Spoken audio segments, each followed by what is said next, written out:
2012 was an awesome year. Okay, sure, Jaws closed 2 days into the year, but The Avengers and Wreck-It Ralph came out in theaters. My buddy SurferClock and I started this podcast. New Fantasyland opened. I met the love of my life. And Sorcerers of the Magic Kingdom was launched. Sorcerers, or SOTMK for short, was met with a lot of excitement. For those who don't know, or haven't listened to episode 7 of our review for it, link below, it's an interactive card game where us, sorcerers, as we're called, sprint to various portals in the Magic Kingdom to fight evil. Hades, the villain from Hercules, is recruiting fellow baddies like Scar, Jafar, Yzma, Cruella de Vil, Ratcliffe, Dr. Facilier, Ursula, Maleficent, and Chernabog to assist in a hostile takeover. Only us, led by Merlin the Wizard, stand in his way, armed with a pack of spell cards to stop him. Sounds awesome, doesn't it? We in the online community gushed praise at first, buying the shirts and the store-exclusive cards, traded cards, speculated future expansions, and we really got into it. 3 years later, it's barely even mentioned. Have you ever heard anyone say, "Hey TAP-G, want to go to the Magic Kingdom and play Sorcerers?" No, you don't, mostly because no one ever invites me anywhere. But I digress. My question is, why? Sure, there's something to be said for it not being the newest attraction or getting upstaged by New Fantasyland or the thrill has died off, but no one seems to talk about it anymore. In our episode where we reviewed the game, I noticed SurferClock brought up a key word: replayability. The game, sadly, lacks replayability. But why is this so, and how can it be fixed? To get a better understanding of this concept, I listened to another web series, The Game Theorists. Great stuff. And in the episode titled, Why We Play Video Games, again, link below, he cites Scott Rigby, game researcher and co-author of Guide to Games. He claims that video games fulfill 3 core needs: competence, autonomy, and relatedness. These 3 needs don't need to be equally balanced out, as personal preferences, of course, come into play, but how do they relate to SOTMK? First is competence, meaning a game has to make you feel smart. Most games are simply elaborate puzzles anyway, so invoking strategy and rewarding you for figuring out obstacles is an important element. Are there times you have to figure something out in SOTMK? Well, when Merlin or whomever sends you to another portal, you do have to find it. You're rewarded with continued gameplay if you follow your map and keep your eyes peeled. And therein lies the problem. Once you know where all the portals are, there is no more challenge to be had. Why play a game that doesn't stimulate you intellectually? Sure, there's something to be said about making it easy for kids to play, but that's oversimplification. Games don't have to be hard to be challenging. The original Super Mario Bros. Can still trip you up if your timing is off just enough. Next is autonomy, meaning control. Games should give us the feeling that we are in control and that our choices matter. Naturally, we control avatars in games, whether it's Mario or Sonic or Kirby or whatever, but we also need to feel the consequences, because if we make the right choices, we're rewarded, and we avoid the negative consequences, like falling off a cliff. Is there autonomy in SOTMK? Okay, sure, there's almost 100 cards to choose attacks from, but in the grand scheme of the game, does it really matter? Per game, you use a spell of your choice twice, but you also use the Sorcerer's Crest, the back of the cards, also twice. Also note, all the cards are equally powerful. Cinderella's ribbons are just as powerful as Buzz Lightyear's laser. Pumbaa's farts are on par with Hercules' crashing columns. And not only does one strike from any one of the aforementioned spell cards work, but the baddie you fight has the same reaction every time. So it really nullifies any sense of choice. And should you fail because you either took too long or the camera didn't work, you are merely sent to another portal and are welcome to try as many times as you wish, free from the consequence of failure.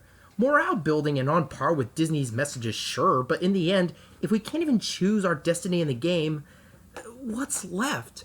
Finally, relatedness, feeling as though we matter to others. MMORPGs, or massively multiplayer online role-playing games for you noobs out there, best exemplify this. Now, oddly enough, SOTMK does, in fact, get in on this with 2 significant communities, the card trading community and the new/upcoming attractions community. For a while, we traded the cards left and right with passionate fervor and speculated when the next wave of spell cards would come out, when New Fantasyland or Tomorrowland would get portals, or when we'd battle more villains. But there were some problems. The The trading aspect had little to do with the actual gameplay itself, and we speculated when we were still freshly excited, but over time, when it became plain that nothing was coming, we got bored and moved on. Of course, the arrival of New Fantasyland 10 months later helped us forget too. Since then, all we've seen are the Halloween and Christmas cards during the hard ticket parties at the park. Does that mean it's dead? There's not much that can be done, since that would mean starting the whole thing over from scratch. Voice work, animation, software reprogramming, and that's expensive and unrealistic. So, should we just give up on it? I think you already know my answer. Of course not. SOTMK is not set up for replaying, and part of that is because that the demographic of Disney World. It's made most of its money off of international guests and once-in-a-lifetime travelers, as opposed to Disneyland, which plays mostly to day trippers, weekend visitors, and annual pass holders. The reason why Florida doesn't have a special holiday-themed versions of their rides anymore is because of this. This is an ample opportunity to make it for repeat guests. How can I say that when I just went on and on about how it lacks replayability? Well, once-in-a-lifetime visitors would rather ride Space Mountain or Pirates of the Caribbean than sprint around playing a card game. I assume anyway. So why not forge ahead and do more with the game? Get on the rumors and put out the next wave of cards using unused characters like Stitch, Beast, Baymax, Peter Pan, Elastigirl, Tigger, Tarzan, Wreck-It Ralph, Darkwing Duck, Kim Possible, Jake Long, Gizmo Duck, Goliath, Merida, or Pecos Bill. Maybe throw in a few Star Wars or Marvel characters into the mix, or the Muppets. Or even the live-action characters, Tron, Herbie, Jack Sparrow, Jack Kelly, Flubber, the Rocketeer, Zorro, or Davy Crockett. The possibilities are nearly endless! Or new missions. There might still be intermediate or advanced levels of the game I'm not sure, I haven't played in a long while, but why haven't they made another 8-mission set? They have a whole arsenal of animated villains. They have yet to have their own missions. Gaston, Captain Hook, Snow White's Queen, Frollo, Lady Tremaine, or Oogie Boogie. And that's just the popular ones. There's also Stromboli, Madame Mim, Clayton, Alameda Slim, Brer Fox, the Horned King, Shere Khan, Heffalumps and Woozles, the Big Bad Wolf, Ratigan, Pegleg Pete, Dumbo's Clowns, Percival McLeach, Madame Medusa, Emperor Zurg, Syndrome, Lotso, Randall, Prince John, Shan Yu, King Candy, Hans, Mother Gothel, John Silver, Bowler Hat Guy, or Yokai. And if you're going to protest these villains are too obscure, come on. They already have Gopher, Willie the Giant, Caballero Donald, Wayne and Lanny, Doris, and the Sugar Plum Fairies as cards, so argument invalid. And while we're at it, finally add more portals in Tomorrowland, New Fantasyland, Storybook Circus, or even the western edge of Frontierland. Or, better yet, do seasonal events. Sure, we already get the Christmas and Halloween cards, but what about limited time missions? A Nightmare Before Christmas Halloween mission, or a Darby O'Gill St. Patrick's Day mission, a Mickey's Christmas Carol Christmas mission, or Mulan Chinese New Year mission. You get the idea. But probably best of all, why not make it into an annual card-playing tournament? The cards have no value outside the game, and the home version is way too complicated. Why not make it a big, geeky tournament for Disney files like Pokemon, Yu-Gi-Oh!, or Magic the Gathering used to be? Hold them in the Contemporary Resorts ballrooms. I don't know, I just see so much potential if they gave it a shot.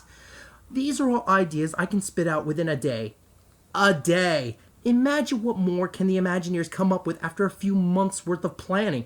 I'm saddened that this cool, innovative idea has started off so strong and faded so quickly. By nurturing it with synergy and new ideas, it could easily be the best thing the Magic Kingdom has to offer. I'm TAP-G, and I'm fed up.